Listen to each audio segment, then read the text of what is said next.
there's the adjustment, Alistar off the table.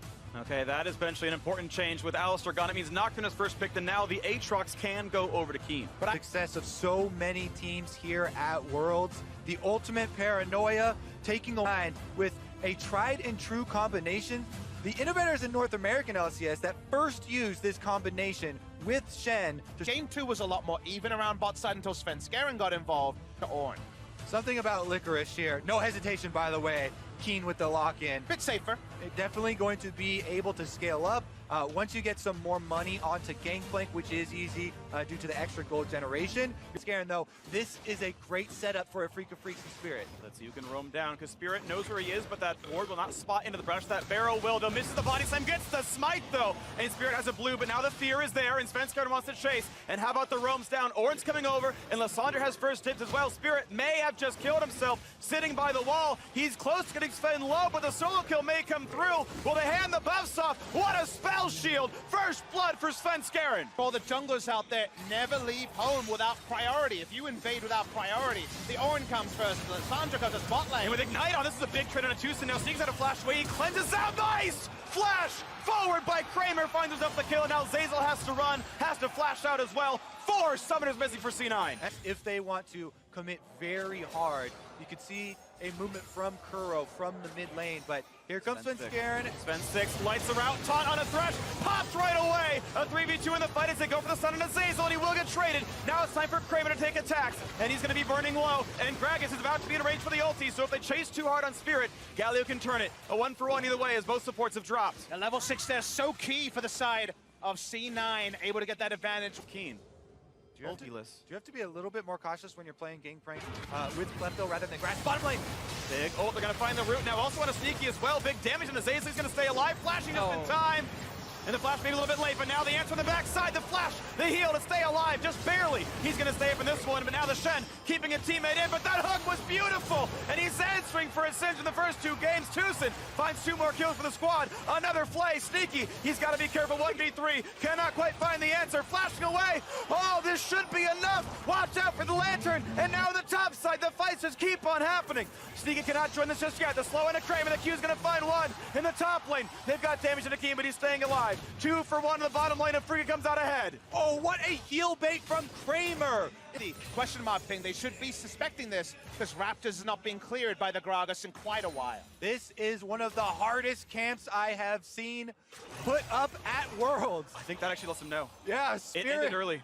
Spirit's tent, catching fire, gonna have to leave. During that whole time, Svenskeren was farming topside. Here we go, another Licorice move. They're gonna find a bit of damage on the Keen, still pops heal. Nocturne's gonna go in for as well. The lights are out, and the stopwatch buys a few seconds, but is it gonna buy enough as Licorice has to get away from the turret? He's close to dying, he's gotta watch out for this one. A barrel chain from Keen! He gets the kill in the 1v2. It's so important they salvage that play. Great. Going off in quick succession. And Cloud9 are first to clear out the mid lane, so they do have a little bit of time of first dibs to get back down towards the river. Kuro, sacrifice farm. Here comes Ziosa going for the dive right away. Who's going to go down first? Giant knockouts, and it is Keen. A lot of the gold is gone already, and Svenskeren stays alive as a 2 for 0 comes through. C9 win that fight, and Kuro only gets a taunt on a tank. That's not going to mean much. Kramer, what can he do for the squad as his tanks are falling? His teammates are dropping. They're forced to run away. It's a clean take on the Drake, and C9 go back to mid as well. Licorice gets hooked in though. Here we go. He's got to be careful. What a fly out of Tucson! And Kuro fighting against Sneaky as well. Battles back and forth.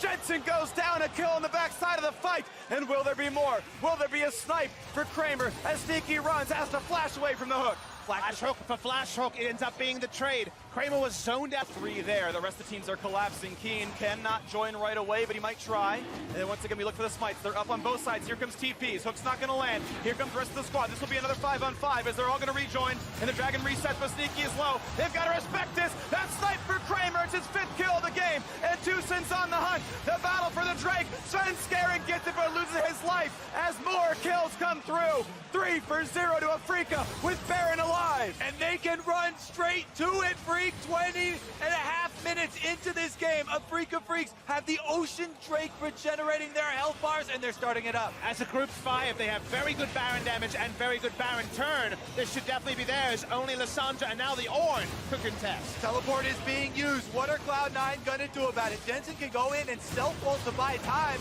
but it would be almost a last case. They're gonna try, they're gonna dive into the pit, plenty of damage available, but will they even stop the Baron as the smite? Oh, he gets the kill on the juggler! Who's gonna get it? Oh! You gotta be kidding me! Licorice solo carrying this game! There's still 2 kills for Afrika, but can you believe that Baron steal? Your spring split North American LCS rookie of the split on Ornn comes in, takes the Baron and takes the jungler's life. What an incredible play! And they're gonna find another on the back end. A shutdown for Svenskeren. They had so much hope, Afrika, and it just got shattered. This is the hopelessness that Afrika has to deal with, that the LCK is getting used to. They're going to keep pushing through the mid lane and blow open the gold lane. Are you kidding me right now? Sandra teleport, Shen-ult, going for a 1-3-1. Even farming side lanes is hard. That's why they're in an ARAM position, even though you'd usually consider Afrika as a 1-3-1 team with this comp. And here comes the Ornhorn. Could this be the signal of the end? A giant knock of a dive to the back line. Huge crowd control, but no one's dead yet. They finally get Spirit. A 1-for-0. Galio shows back up. Licorice gets a shield. So far, it's still the 5v4. They're re-engaged. A 4-person route. And they've got one, but Jensen falls. Another kill in for Afrika. They're firing back. A hook on Ornn. Stinky forced to run. Sniped. Down by Kramer. Afrika win the fight. With everything looking against them, Afrika freaks stand tall. They fight off Cloud9, and now they can push back. That was the team fight they were looking for, where they could actually disengage and turn with Kramer. He goes down out of his Guardian Angel, but the mid lane turret goes down, and maybe Afrika Freaks have some life left in this best of 5. Nothing sparks here in the red quadrant of the jungle. Everyone walking on tiptoes right now. Yeah.